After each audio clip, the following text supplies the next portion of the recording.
Mayonnaise ഉണ്ടാക്കാൻ വേണ്ടി ആദ്യം വേണ്ടത് എഗ്ഗ്. ഞാൻ ഒരു വലിയ മുട്ട പൊട്ടിച്ചൊഴിക്കുന്നു.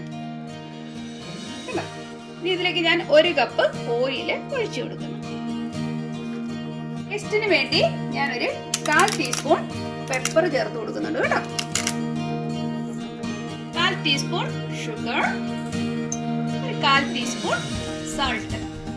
ഇനി ഞാൻ ചേർക്കാൻ പോകുന്നത് നമ്മുടെ ലെമൺ. ഞാനൊരു 1/2 ലെമൺ ചേർക്കുന്നു. ഓക്കെ,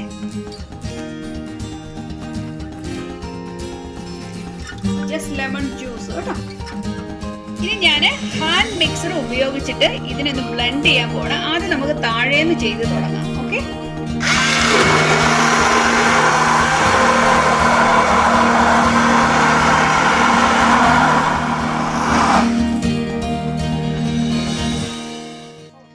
കൺസിസ്റ്റൻസി കണ്ടോ? നമ്മൾ കടയിൽ നിന്ന് വാങ്ങുന്ന പോലെ തന്നെ നല്ല ടേസ്റ്റ്. ഞാൻ ഓൾറെഡി ടേസ്റ്റ് ചെയ്തു. നമുക്ക് വീട്ടിൽ പെട്ടെന്ന് 1 മിനിറ്റ് കൊണ്ട് ചെയ്തെടുക്കാവുന്ന ഒരു കാര്യമാണ്. അപ്പൊ എല്ലാവരും ഒന്ന് ട്രൈ ചെയ്ത് നോക്കണം. നിങ്ങൾക്കുണ്ടല്ലോ ഫ്ലേവർ ഒന്ന് മാറ്റി കൊടുക്കണം, അല്ലെ ഇതിനകത്ത് എന്തെങ്കിലും ഫ്ലേവർ ആഡ് ചെയ്യണമെന്നുണ്ടെങ്കിൽ നിങ്ങൾക്ക് അങ്ങനെ ചെയ്യാം കേട്ടോ. അത് നിങ്ങളുടെ ഇഷ്ടമാണ്. ഞാനകത്ത് അങ്ങനെ ഫ്ലേവർ ഒന്നുമില്ല, ജസ്റ്റ് പെപ്പർ മാത്രം ആഡ് ചെയ്തിട്ടുള്ളൂ. പിന്നെ നമ്മുടെ ലെമണും ഉണ്ട്.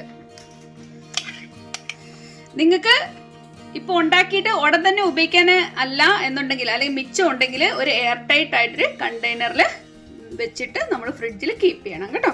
ഒരു 2-3 ഡേയ്സിനുള്ളിൽ തീർക്കാൻ ശ്രദ്ധിക്കുക. അതിനുശേഷം നിങ്ങൾ ഉപയോഗിക്കരുത്. കാരണം നമ്മൾ വീട്ടിൽ തന്നെ ഉണ്ടാക്കുന്നതാണ്, പ്രത്യേകിച്ച് പ്രിസർവേറ്റീവ്സ് ഒന്നും തന്നെ ഇല്ല.